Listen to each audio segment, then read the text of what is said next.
I ran on free markets. I don't know that those are right or left. I ran on rule of law, property rights. I ran on immigration. I don't think those are right and left issues. I think those are just free market constitutional issues. We are back with a Fox News alert. Eric Cantor may be #2 in the House, but now he's on his way out, beaten by Tea Party-backed candidate Dave Brat, you just saw right there, in last night's Virginia 7 primary. So are those the principles that just mentioned the reason this political unknown was able to create the biggest political upset in decades? Here with us to react. That's right. Is the GOP consultant and Fox News contributor, Ed Rollins. Good morning. How are you? Good morning to you. So, historic upset here. Historic, unpredicted. All the smart people in Washington around the country didn't see it coming, and I don't think Eric Cantor saw it coming. Did Cantor lose it, or did Pratt win it? I think Pratt won it. I think Cantor basically ran a terrible campaign. They outspent him 20-1, all on the defense, attacking the opponent, raising his name ID. And then the immigration issue, which Cantor kind of flirted back and forth with, basically mobilized a whole different group. Gigantic turnout. Probably a third more voters than turned out 2 years ago. So. Speaking of turnout, there's been some suggestion that some Democrats had said, you know, it's an open primary, why don't you go and screw things up? Why didn't Democrats vote there? There aren't that many Democrats in that district. It's a strong Republican district. Both McCain and Romney carried it with better than 55% of the vote.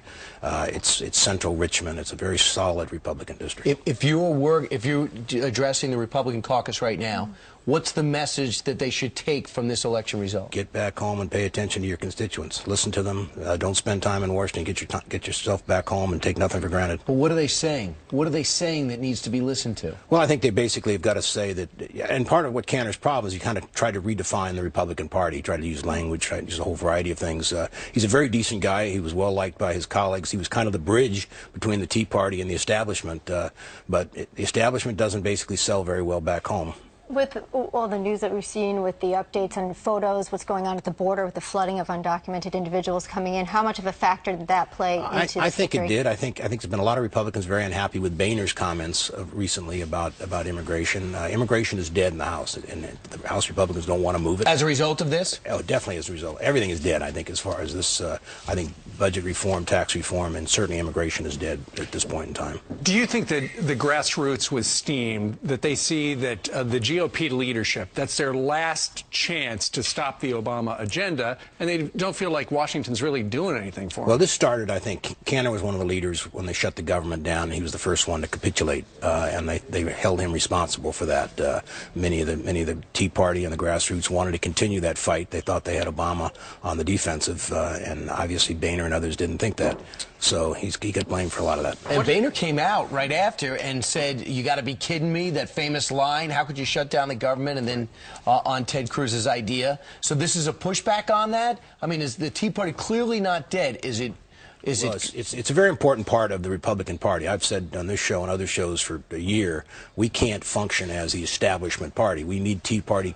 They're the energy. They're the people that basically get out and vote as they did yesterday. We need them if we're going to be viable. Should he step aside now, Eric Cantor, in the last few months? I think it's important he step aside. He's the major fundraiser next to the Speaker, and no one's going to contribute to someone that they see as lame duck. Who should step up? Well, McCarthy, California Republican, is the whip.